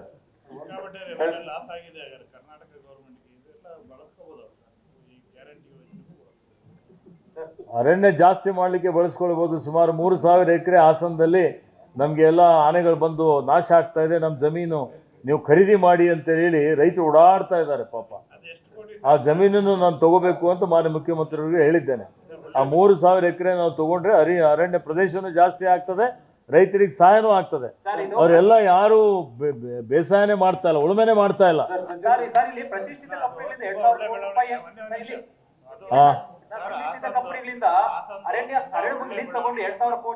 ಜನವರಿ ತಿಂಗಳಲ್ಲಿ ಮಾತನಾಡಿದ್ರೆ ಈಗಲೂ ಕೂಡ ಅದೇ ಮಾತನಾಡ್ತಾ ಇದ್ದೀರಾ? ನೋಡಿ, ಕಾನೂನು ಪ್ರಕ್ರಿಯೆ ನಿಮ್ಮ ಇಲಾಖೆ ಅಧಿಕಾರಿಗಳ ಗಮನಕ್ಕೆ ಬಾರದೆ ಯಾವ ಕೂಡ ಆಗಿಲ್ಲ. ಜನವರಿಲಿ ಏನು ಮಾತಿತ್ತು ಈಗಲೂ ಅದೇ ಮಾತು, ಏನು ಕೂಡ ಪ್ರೋಸೆಸ್ ಏನು ಆಗ್ಲೇ ಇಲ್ಲ. ನೋಡಿ, ಜನವರಿಯಿಂದ ಈ ಆಗಸ್ಟ್ವರೆಗೆ ಹೈಕೋರ್ಟಲ್ಲಿ 3 ಹಿಯರಿಂಗ್ ಆಗಿದೆ. ಇದು ಹೈಕೋರ್ಟ್ ಸುಪ್ರೀಂ ಕೋರ್ಟ್ ತನಕ ಹೋಗ್ತದೆ. ಇದು ಕೋರ್ಟ್ ಮ್ಯಾಟ್ರ್ ಇದ್ದ ಕಾರಣಕ್ಕಾಗಿ ಇದು ಭಾಳ ಸ್ಲೋ ಮೋಷನಲ್ಲಿ ನಡೀತದೆ, ನಿಮಗೂ ಗೊತ್ತಿದೆ. ಸೊ ಇದನ್ನು ನಾವು ತ್ವರಿತಗತಿಯಲ್ಲಿ ಒಂದು ತೀರ್ಪು ಪಡೀಲಿಕ್ಕೆ ಎಲ್ಲ ರೀತಿಯ ಸಿದ್ಧತೆ ಮಾಡಿಕೊಂಡಿದ್ದೇವೆ. ಎಲ್ಲ ರೀತಿಯ ಪ್ರಯತ್ನಗಳು ಇಲಾಖೆ ವತಿಯಿಂದ ನಡೀತಾ ಇದೆ. ನೋಡಿ, ಈಗ ಜಮೀನು ನಮ್ಮದು. ನಾವೀಗ ಬಡ್ಡಿ ಚಕ್ರ ಬಡ್ಡಿ ಎಲ್ಲ ಹಾಕಿದ್ದೇವೆ. ಹಣ ವಸೂಲಿ ಮಾಡಿದ್ರು ಅದು ಕೋರ್ಟ್ಗೆ ಹೋಗ್ತದೆ, ಎಲ್ಲ ನಡೀತದೆ, ಸಮಯ ಆಗ್ತದೆ. ಆದರೂ ಹಣನೂ ವಸೂಲಿ ಮಾಡ್ತೀವಿ, ಜಮೀನನ್ನು ಮರುವಶ ಪಡಿಸ್ಕೊಳ್ಳಿಕ್ಕೆ ನಮಗೆ ಸಂಪೂರ್ಣವಾದಂಥ ನಮ್ಮ ಪರ ಆಗ್ತದೆ ಅನ್ನುವಂಥ ನಮಗೆ ಭರವಸೆ ಇದೆ. ಸರ್, ಸಚಿವ ಸರ್, ಒಂದು ಕಸ್ತೂರಿರಂಗನ ವರದಿಗೆ ಸಂಬಂಧಪಟ್ಟ ಕೇರಳ ಸರ್ಕಾರ ಗ್ರಾಮ ಸಭೆಗಳನ್ನು ನಡೆಸಿ ವರದಿ ತೆಗೆದುಕೊಂಡು ಸುಪ್ರೀಂ ಕೋರ್ಟ್ಗೆ ಕನ್ವಿನ್ಸ್ ಮಾಡಿ ಜನವಸತಿಗಳನ್ನ ಅವರು ಅದನ್ನ ರಿಲೀವ್ ಮಾಡಿಸ್ಕೊಟ್ಟಿದ್ದಾರೆ. ಅಲ್ಲಿ ಕರ್ನಾಟಕದಲ್ಲಿ ಇದೇ ರೀತಿ ಒಂದು ಪ್ರೊಸೆಸ್ ಮಾಡಬೇಕು ಅಂತ ಆಗಿತ್ತು. ಸದನದಲ್ಲೂ ಕೂಡ ಚರ್ಚೆ ಆಗಿತ್ತು. ಗ್ರಾಮ ಸಭೆಗಳನ್ನು ಮಾಡಬೇಕು, ಎಷ್ಟು ಜನವಸತಿ ಇದೆ ಚೆಕ್ ಮಾಡಬೇಕು, ರಿಪೋರ್ಟ್ ತರಬೇಕು, ಸುಪ್ರೀಂ ಕೋರ್ಟ್ ಸಬ್ಮಿಟ್ ಮಾಡಬೇಕು, ಇವೆಲ್ಲ ಆಗಿತ್ತು. ಈ ಪ್ರೊಸೆಸ್ ಆಗಿಲ್ಲ ಸರ್. ಇನ್ನೂ ಕೂಡ ಕಸ್ತೂರಿ ರಂಗನ್ ವರದಿ ಅಂದ್ರೆ ಒಂಥರ ಗಾಬರಿ ಬೀಳುವ ವಾತಾವರಣ ಇದೆ ಸರ್ ಮಲೆನಾಡು. ನೋಡಿ, ಇದೆ 1495 ಜನವಸತಿ ಪ್ರದೇಶ ಹಳ್ಳಿಗಳಿದ್ದಾವೆ. ನಾನು ಅಧ್ಯಯನ ಮಾಡಿದ ಪ್ರಕಾರ ಕಸ್ತೂರಿ ರಂಗನ್ ವರದಿಯಲ್ಲಿ ಇವತ್ತು ಉಲ್ಲೇಖಿಸಿದಂಥದ್ದು. ಹೀಗಾಗಿ ಸುಮಾರು ಹೆಕ್ಟರ್ಸ್ ಇದೆ, ಅದರಲ್ಲಿ 20,000 ಸಮಥಿಂಗ್. ಎಷ್ಟು ಹೆಕ್ಟರ್ ಇದೆ ಪುಷ್ಕರ್? 20,000 ಹೆಕ್ಟರ್ ಇದೆ, ಸ್ಕ್ವೇರ್ ಕಿಲೋಮೀಟರ್ ಇದೆ. ಇಂಥ ಮಾಹಿತಿಗಳೇ ಇಲ್ಲ ಸರ್. ಹೆಂಗಿದೆ ಅದಲ್ಲ, ಇದೆ ಮಾಹಿತಿ ಇದೆ ರೀ. ಈಗ ನಿಮಗೆ ಗಾಬರಿ ಆಗ್ತಾರೆ ಸರ್. ಇದು ಟೋಟಲ್ 1,576 villages, 20,066 square kilometers. ನೋಡಿ, 20,668 Square kilometers. 20,668 ಸ್ಕ್ವೇರ್ ಕಿಲೋಮೀಟರ್ ನಮ್ಮ ಕರ್ನಾಟಕದಲ್ಲಿ ಬರುತ್ತೆ. ಕರ್ನಾಟಕದಲ್ಲಿ 1,576 ವಿಲೇಜಸ್ ಅಂತಿದೆ. ಮೊನ್ನೆ ಕೇಂದ್ರ ಸರ್ಕಾರದವರು ನೋಟಿಫೈ ಮಾಡಿದ್ದು ನಾನು ನೋಡಿದ ಪ್ರಕಾರ 1,495. ಏನು ವ್ಯತ್ಯಾಸ ಇದೆ, ಯಾಕಾಗಿದೆ ನೋಡ್ಲಿಕ್ಕೆ ಬರುತ್ತೆ. ಕಸ್ತೂರಿ ರಂಗನ್ ರಿಪೋರ್ಟ್. ಇದರಲ್ಲಿ ಏನಾಗಿದೆ, ಕಸ್ತೂರಿ ರಂಗನ್ ರಿಪೋರ್ಟ್ ಅಲ್ಲಿ ನಾನು ಅಧ್ಯಯನ ಮಾಡಿದ ಪ್ರಕಾರ ಅದು ಇನ್ನೂ ಚರ್ಚೆ ಆಗಬೇಕಾಗ್ತದೆ. ಸುಮಾರು ಪ್ರದೇಶ ನೋಡಿ, ಈಗ ವೈಲ್ಡ್ ಲೈಫ್ ಸ್ಯಾಂಕ್ಚುರಿಗಳಿದೆ, ನ್ಯಾಷನಲ್ ಪಾರ್ಕ್ಗಳಿದೆ. ಇವೆಲ್ಲವೂ ನಿಮ್ಮ ಈ ಕಸ್ತೂರಿ ರಂಗನ್ ವರದಿಯಲ್ಲಿ ಏನು 20,000 ಸ್ಕ್ವೇರ್ ಕಿಲೋಮೀಟರಲ್ಲೇ ಬರುತ್ತೆ. ಇದರಲ್ಲಿ 75% ಈಗಾಗಲೇ ಇದು ಎಲ್ಲ ರೀತಿಯ ಪ್ರೊಟೆಕ್ಷನ್ ಇದೆ. ಇದಕ್ಕೆ ಅಲ್ಲಿ ಏನೂ ಮಾಡಲಿಕ್ಕೆ ಆಗೋದಿಲ್ಲ. ಇವತ್ತು ಎಕೋ ಸೆನ್ಸಿಟಿವ್ ಝೋನ್ ಅಂತ ಏನು ಹೇಳ್ತೀವಿ, ಅದಕ್ಕಿಂತ ಜಾಸ್ತಿ ಪ್ರೊಟೆಕ್ಷನ್ ಈ ಜಮೀನಿಗಿದೆ. ಆದರೂ ಇವತ್ತು ಎಲ್ಲರ ಒತ್ತಡದ ಮೇರೆಗೆ, ಆ ಜನರ ಒಂದು ಆತಂಕದ ಮಧ್ಯದಲ್ಲಿ, ಒಂದು ವೇಳೆ ಕಸ್ತೂರಿ ರಂಗನ್ ವರದಿ ನಾವು ಅಂಗೀಕಾರ ಮಾಡಿದೀವಿ ಅಂತ ಹೇಳಿದರೆ ನಾಳೆಯಲ್ಲಿ ಮನೆ ಕಟ್ಟೋದು ಕಷ್ಟ ಆಗ್ತದೆ. ಮರಳು ಸಿಗೋದಿಲ್ಲ, ಕಲ್ಲು ಸಿಗೋದಿಲ್ಲ, ಅಲ್ಲಿ ಬಾವಿನೂ ಹಾಕೋದಿಲ್ಲ ಅನ್ನುವಂಥದ್ದು ಒಂದು ಅವರ ಇವತ್ತು ಆತಂಕ ಇದೆ. ಮತ್ತು ಕೇಂದ್ರ ಸರ್ಕಾರ ಏನು ಸಂಜಯ್ ಕುಮಾರ್ ಕಮಿಟಿ ಮಾಡಿತ್ತು, ಅವರು ಯಾವ ಹಳ್ಳಿಗೂ ಭೇಟಿ ನೀಡಲಿಲ್ಲ. ಇವತ್ತು ಜನರದ್ದು ಏನಿದೆ ಅನಿಸಿಕೆ ಅಂತ ಹೇಳಿದರೆ, ಈ ವರದಿ ಬಂದು ಈಗ 10 ವರ್ಷ ಕಳೆದು ಹೋಗಿದೆ. 10 ವರ್ಷದಲ್ಲಿ ಏನೇನು ಇವತ್ತು ಬದಲಾವಣೆಗಳಾಗಿದೆ. ಈ ವರದಿಯ ಏನು ಸತ್ಯಾಸತ್ಯತೆ ಇರ್ಬೋದು, ಇದರ ಒಂದು ಯಾವ ರೀತಿಯಲ್ಲಿ ಈ ವರದಿಗೆ ಏನು ಅವರ ಅನಿಸಿಕೆಗಳಿದ್ದಾವೆ, ಸ್ಟೇಕ್ ಹೋಲ್ಡರ್ಸ್ ಏನಿದ್ದಾರೆ, ಅವ್ರ ಜೊತೆಯಲ್ಲಿ ಕೇಂದ್ರ ಸರ್ಕಾರ ರಚನೆ ಮಾಡಿದಂಥ ಸಮಿತಿಯವರು ಹೋಗಿ ಪ್ರತಿ ಹಳ್ಳಿಗೆ ಭೇಟಿ ಕೊಡಬೇಕು. ಗ್ರಾಮ ಪಂಚಾಯತಿ ಸದಸ್ಯರಿರ್ಬೋದು, ಜನಪ್ರತಿನಿಧಿಗಳಿರ್ಬೋದು, ಅವ್ರ ಜೊತೆಯಲ್ಲಿ ಚರ್ಚೆ ಮಾಡಬೇಕು ಅನ್ನೋಂಥದ್ದು ಕಾರಣಕ್ಕಾಗಿಯೇ ಆ ವರದಿ ತಿರಸ್ಕಾರ ಮಾಡಿದ್ದಿತ್ತು. ಸಚಿವ ಸಂಪುಟದಲ್ಲೂ ತಿರಸ್ಕಾರ ಮಾಡಿದ್ದಿದೆ. ನಮ್ಮ ರಾಜ್ಯ ಸರ್ಕಾರದ ವತಿಯಿಂದ ಎಲ್ಲ ಪಕ್ಷದ ಮುಖಂಡರುಗಳು ಸೇರಿನೂ ಇದು ತಿರಸ್ಕಾರ ಮಾಡಬೇಕು ಅನ್ನುವಂಥ ಒಂದು ತೀರ್ಮಾನವನ್ನು ತೆಗೆದುಕೊಂಡು ನಾವು ತಿರಸ್ಕಾರ ಮಾಡ್ತೀವಿ ಅನ್ನುವಂಥ ವರದಿಯನ್ನು ಗವರ್ನಮೆಂಟ್ ಆಫ್ ಇಂಡಿಯಾಗೆ ಕಳಿಸಿದ್ದಾರೆ. ಈಗ ಮತ್ತೆ ಗವರ್ನಮೆಂಟ್ ಆಫ್ ಇಂಡಿಯಾದವರು ಅಧಿಸೂಚನೆ ಮಾಡಿದ್ದಾರೆ. ಈಗ ಮತ್ತೆ ಪುನಃ ಅದನ್ನು ವಿಮರ್ಶೆ ಮಾಡುವಂಥದ್ದು, ಚರ್ಚೆ ಮಾಡುವಂಥದ್ದು ಅವಶ್ಯಕತೆ ಇದೆ. ಇವೆಲ್ಲ ವಿಚಾರಗಳನ್ನು ನೋಡಿದರೆ ತಾವು ಹೇಳಿದ್ರಿ ಕೇರಳದವರು ಈ ರೀತಿ ಮಾಡಿದ್ದಾರೆ, ಕೆಲವರು ಉಳಿಸ್ಕೊಂಡಿದ್ದಾರೆ. ಮತ್ತೆ ಈಗ ವಯನಾಡದಲ್ಲಿ ಗುಡ ಕುಸಿತ ಆಗಿದೆ, ಎಲ್ಲವೂ ಇದೆ. ಅದಕ್ಕೆ ಇಂಥ ಪರಿಸ್ಥಿತಿಯಲ್ಲಿ ಕೇಳಿ ಹೇಳ್ತೇನೆ. ಅದಕ್ಕೆ ಶಿರೂರಲ್ಲಿ ಆಗಿಲ್ಲ ಅಂತೆಲ್ಲ ಹೇಳ್ತಾ ಇದ್ದೀವಿ. ಆಗಿದೆ, ಶಿರಾಡಿಯಲ್ಲಿ ಆಗಿದೆ, ಸಣ್ಣ ಪುಟ್ಟ ಗುಡ್ಡ ಕುಸಿತ ಆಗ್ತಾ ಇದೆ. ಇದು ಭಾಳ ಎಲ್ಲರಿಗೆ ಮನುಕುಲಕ್ಕೆ ಗಂಡಾಂತರ ಇದೆ. ಭಾಳಷ್ಟು ಇಂಥವೆಲ್ಲ ಆಗಿದೆ. ಇದರಲ್ಲಿ ಸುಮಾರು 75% ಭಾಗ ನಮ್ಮಲ್ಲಿ, ನಮ್ಮ ರಾಜ್ಯದಲ್ಲಿ ಇದು ಪ್ರೊಟೆಕ್ಟೆಡೇ ಇದೆ, ಸಂರಕ್ಷಿತನೇ ಇದೆ. ಅದನ್ನು ನಾವು ನನ್ನ ವೈಯಕ್ತಿಕ ಇದೆ, ನಾನು ಏನಾದರೂ ಹೇಳಿಕೆ ಕೊಟ್ಟರೆ ಮತ್ತದು ಅರಣ್ಯ ಇಲಾಖೆ ಸಚಿವನಾಗಿ ಭಾಳ ವಿವಾದ ಸೃಷ್ಟಿ ಆಗುವಂಥ ಹೇಳಿಕೆ ಆಗಲಿ ಅಥವಾ ಕ್ಯಾಬಿನೆಟಲ್ಲಿ ತೀರ್ಮಾನ ಆಗಿ ಅಸೆಂಬ್ಲಿಯಲ್ಲಿ ಚರ್ಚೆ ಆಗಿ ಮಾಡಿದಂಥದ್ದು ಏನಾದರೂ ಹೇಳಿಬಿಟ್ರೆ ಅದೇ ಮತ್ತೆ ಹೆಡ್ಲೈನ್ ಆಗಿಬಿಡುತ್ತೆ, ತೊಂದರೆ ಆಗ್ತದೆ. ಅದಕ್ಕೆ ನಾನು ಹೇಳಿಕೆ ಹೋಗ್ತಾ ಇಲ್ಲ. ಅದರಲ್ಲಿ ಭಾಳಷ್ಟು ಜಮೀನೇನಿದೆ ಪ್ರೊಟೆಕ್ಟೆಡ್ ಇದೆ. ನಾನು ಹೇಳ್ತಾ ಇದ್ದೀನಿ, ಕೇಳಿ. ಪ್ರೊಟೆಕ್ಟೆಡ್ ಇದೆ. ಆ ಪ್ರೊಟೆಕ್ಟೆಡ್ ತೆಗೆದು ಏನು ನಮ್ಮ ಮನೆಗಳಿದ್ದಾವೆ, ಗ್ರಾಮಗಳಿದ್ದಾವೆ, ಶಾಲೆಗಳಿದ್ದಾವೆ, ಅವಕ್ಕೆಲ್ಲ ಯಾವುದೇ ರೀತಿಯ ತೊಂದರೆ ಇಲ್ಲ ಅನ್ನುವಂಥ ರೀತಿಯಲ್ಲಿ ಅವರಿಗೆ ಮನದಟ್ಟು ಮಾಡಿಕೊಟ್ಟಿದ್ದರೆ ಇದಕ್ಕೆ ಒಂದು ಶಾಶ್ವತವಾದಂಥ ಪರಿಹಾರ ಸಿಗ್ತದೆ ಅನ್ನುವಂಥದ್ದು ನನ್ನ ವೈಯಕ್ತಿಕ ಅಭಿಪ್ರಾಯ ಇದೆ. ಮಾನ್ಯ ಮುಖ್ಯಮಂತ್ರಿಗಳ ಜೊತೆಯಲ್ಲಿ ಸಚಿವ ಸಂಪುಟದಲ್ಲಿ ಈ ಥರ ಎಲ್ಲ ಮುಖಂಡರ ಜೊತೆಲಿ ಚರ್ಚೆ ಮಾಡಿ ಅಂತಿಮವಾದಂಥ ಒಂದು ತೀರ್ಮಾನ ಸರ್ಕಾರ ತೆಗೆದುಕೊಳ್ತದೆ. ಸಂಜಯ್ ಕುಮಾರ್ ಕಮಿಟಿ ಬರುತ್ತೆ sir actually. Sanjay Kumar committee ಮುಗಿದೋಯ್ತು, ಈಗ ಅಧಿಸೂಚನೆ ಹಾಕಿದ್ರಲ್ಲ, ಬಂದರು ಒಂದು ಸಲ ನನಗೆ ಭೇಟಿ ಮಾಡಿದ್ರು, ಒಂದೇ ಸಲ ಭೇಟಿ ಮಾಡಿ ನಾನು ಹೇಳಿದೆ, ಅವರಿಗೆ ಸಲಹೆ ಕೊಟ್ಟೆ, ಹೋಗಿ ಅಲ್ಲಿ ಆ ಭಾಗದಲ್ಲಿ ಪಶ್ಚಿಮ ಘಟ್ಟದಲ್ಲಿ ಹೋಗಿ ಹಳ್ಳಿಗಳಿಗೆಲ್ಲ ಭೇಟಿ ಕೊಟ್ಟು ಜನರಿಗೆಲ್ಲ ಮಾಹಿತಿ ತೆಗೆದುಕೊಂಡು ನೀವೇನಾದರೂ ವರದಿ ಕೊಡಿ ಅಂತ ಹೇಳಿದ್ರೆ ಅವ್ರು ವರದಿನೂ ಕೊಟ್ಟಿಲ್ಲ, ಯಾವ ಗ್ರಾಮಕ್ಕೂ ಹೋಗಿಲ್ಲ, ಏನೂ ಮಾಡಿಲ್ಲ. ಏನೂ ಮಾಡದೆ ಈಗ ಕೇಂದ್ರದಿಂದ ನೇರವಾಗಿ ಅವರು ನೋಟಿಫಿಕೇಶನ್ ಹೊರಡಿಸಿದ್ದಾರೆ. ಸರ್ 5 ಕೋಟಿ ಸಸಿ ನೆಟ್ಟಿದ್ದು ಒಂದು ಆಡಿಟ್ ಮಾಡಿಸಿ ರಿಪೋರ್ಟ್ ಕೊಡ್ತೀನಿ ನಿಮ್ಗೆ ಅಂತ ಹೇಳಿದ್ರಿ ಹೋದ ವರ್ಷ, ಏನು ಬರ್ಲಿಲ್ಲ. 15ನೇ ಆಗಸ್ಟ್ಗೆ 5 ಕೋಟಿ ಸಸಿ ನೆಟ್ಟಿದ್ದು ಆಡಿಟ್ ವರದಿ ಕೊಡ್ತೇವೆ. ಬೀದರ್ದು ನಾನು ಮಾಡಿಸಿದ್ದೇನೆ, ನಮ್ಮ ಜಿಲ್ಲೆದು, ಅದರಲ್ಲಿ 70% ಸರ್ವೈವಲ್ ಇದೆ. ಹಿಂದೆ 90 ಅಂತ ಹೇಳಿದ್ರು, ಇಲ್ಲ 70% ಇದೆ. ಆ 30% ಏನು ಮತ್ತೆ ಹೋಗಿತ್ತು ಮತ್ತೆ ರೀಪ್ಲಾಂಟೇಶನ್ ಮಾಡಲಿಕ್ಕೆ ಈ ವರ್ಷ ಹಾಕ್ಸಿದ್ದೇನೆ. 20 ಲಕ್ಷ ಹಾಕಿ ಅಂತ ಹೇಳಿದ್ದೇವೆ. ಈ ರೀತಿ ಇದೆ. ಇಡೀ ರಾಜ್ಯದ ಏನು ವರದಿ ಬರ್ತದೆ ಅದೊಂದು ಮಾಧ್ಯಮಗೋಷ್ಠಿ ಅಥವಾ ಮಾಧ್ಯಮದವರಿಗೆ, ಈ ರಾಜ್ಯದ ಜನರಿಗೆ ಅದ್ರ ಬಗ್ಗೆ ಮಾಹಿತಿಯನ್ನು ಕೊಡ್ತೇನೆ. ಈ ಒಂದು ಕಾನ್ಫರೆನ್ಸ್ದು 5 ಥೀಮ್ಸ್ ಇದೆ. Understanding and addressing the drivers of human elephant conflict. Number 2, cross-sectoral collaboration and connectivity participation. Community participation. Cross-sectoral collaboration and community participation. Number 3, leveraging technology for conflict mitigation. Number 4, safe handling protocols. Number 5, role of effective communication, role of media in human-elephant conflict management. These are the 5 themes in this conference. ಎತ್ತಿನ ಹೊಳೆ ಯೋಜನೆ ಸೇರಿದಂತೆ ಕೊಡಿ, ಈಗ ಎತ್ತಿನ ಹೊಳೆ ಯೋಜನೆ ಇರ್ಬೋದು, ಇನ್ನಿತರ ಇವತ್ತು ಮಹದಾಯಿ ಯೋಜನೆ ಇರ್ಬೋದು, ಇವೇನು ಈ ರಾಜ್ಯದ ನೀರಾವರಿ ಯೋಜನೆಗಳಿದ್ದಾವೆ, ಆದಷ್ಟು ಮಟ್ಟಿಗೆ ತಜ್ಞರ ಒಂದು ವರದಿ ತೆಗೆದುಕೊಂಡು ಅರಣ್ಯ ಸಂಪತ್ತಕ್ಕೆ, ಪ್ರಕೃತಿ ಪರಿಸರಕ್ಕೆ ಯಾವುದೇ ರೀತಿಯ ಹಾನಿ ಆಗದ ರೀತಿಯಲ್ಲಿ ಮಾಡಲಿಕ್ಕೆ ಸಾಧ್ಯತೆ ಇದೆ. ಅದೆಲ್ಲವನ್ನು ನೋಡಿಕೊಂಡೇ ಆ ಯೋಜನೆ ರೂಪಿಸಿ ಈ ಕಾರ್ಯಕ್ರಮಗಳೇನಿದ್ದಾವೆ, ಯೋಜನೆಗಳಿದ್ದಾವೆ, ಮಹತ್ವಾಕಾಂಕ್ಷಿ ಯೋಜನೆಗಳಿದ್ದಾವೆ, ಆ ಯೋಜನೆಗಳನ್ನು ಪೂರ್ಣಗೊಳಿಸಲಾಗುವುದು.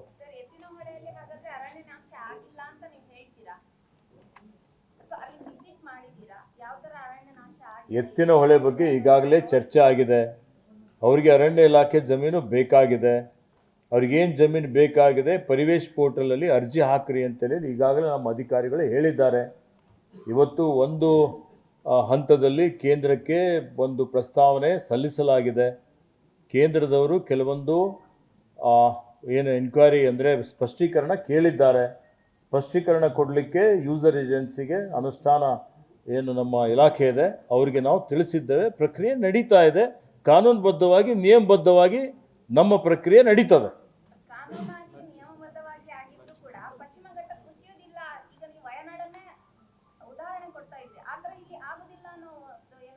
ನೋಡಿ, ನಾನು ಅದಕ್ಕೆ ಹೇಳಿದೆ ಈಗಾಗಲೇ, ವಯನಾಡ್ ಇರ್ಬೋದು, ಶಿರೂರು ಇರ್ಬೋದು, ನಾವು ಅರಣ್ಯ ಇಲಾಖೆ ವತಿಯಿಂದ ಏನು ಅರಣ್ಯ ತಿರುವಳಿಗೆ ನಾವು ಪರವಾನಗಿ ಕೊಡ್ತೀವಿ ರಾಜ್ಯದಿಂದ ಮತ್ತು ಗವರ್ಮೆಂಟ್ ಆಫ್ ಇಂಡಿಯಾದಿಂದ, ಅನೇಕ ಸಲ ಏನು ಷರತ್ತುಗಳಿರ್ತವೆ ಆ ಯೋಜನೆ ಮಾಡುವಂಥ ಸಂದರ್ಭದಲ್ಲಿ ಸರ್ಕಾರಿ ಇಲಾಖೆಯವರೇ ಸಂಪೂರ್ಣ ಪ್ರಮಾಣದಲ್ಲಿ ಅದನ್ನು ಅನುಷ್ಠಾನಗೊಳಿಸೋದಿಲ್ಲ. ಗುಡ್ಡ ಅದಕ್ಕೆ ಹೇಳ್ತಾ ಇದ್ದೀನಿ. ಅದಕ್ಕೆ ಅಂಥ ಕಡೆ ಎಲ್ಲ ನಮ್ಮ ಗಮನಕ್ಕೆ ಎಲ್ಲಿ ಬಂದಿದೆ ಷರತ್ತು ಪೂರೈಕೆ ಮಾಡದೇ ಇದ್ದರೆ ಅಂಥವ್ರ ಮೇಲೆ ಕಾನೂನು ರೀತಿಯ ಕ್ರಿಮಿನಲ್ ಮೊಕದ್ದಮೆ ಹಾಕಬೇಕು ಅನ್ನೋಂಥ ಸೂಚನೆಯನ್ನು ಕೊಟ್ಟಿದ್ದೇವೆ. ಇದು ಈಗಾಗಲೇ ಹೇಳಿದ್ದೇನೆ, ಇಟ್ಸ್ ಅನ್ ಐ ಓಪನರ್ ಅಂತೇಳಿ ಹೇಳಿ. ಅದಕ್ಕೆ ಮುಂದೆ ಬರುವಂಥ ದಿನಮಾನಗಳಲ್ಲಿ ಕಟ್ಟುನಿಟ್ಟಾಗಿ ಅದನ್ನು ಅನುಷ್ಠಾನ ಮಾಡುವಂಥ ಒಂದು ಕೆಲಸ ನಮ್ಮ ಇಲಾಖೆ ಮಾಡ್ತದೆ. ಗ್ಯಾರಂಟಿ ನ್ಯೂಸ್, ಸುದ್ದಿ ಖಚಿತ, ನ್ಯಾಯ ನಿಶ್ಚಿತ.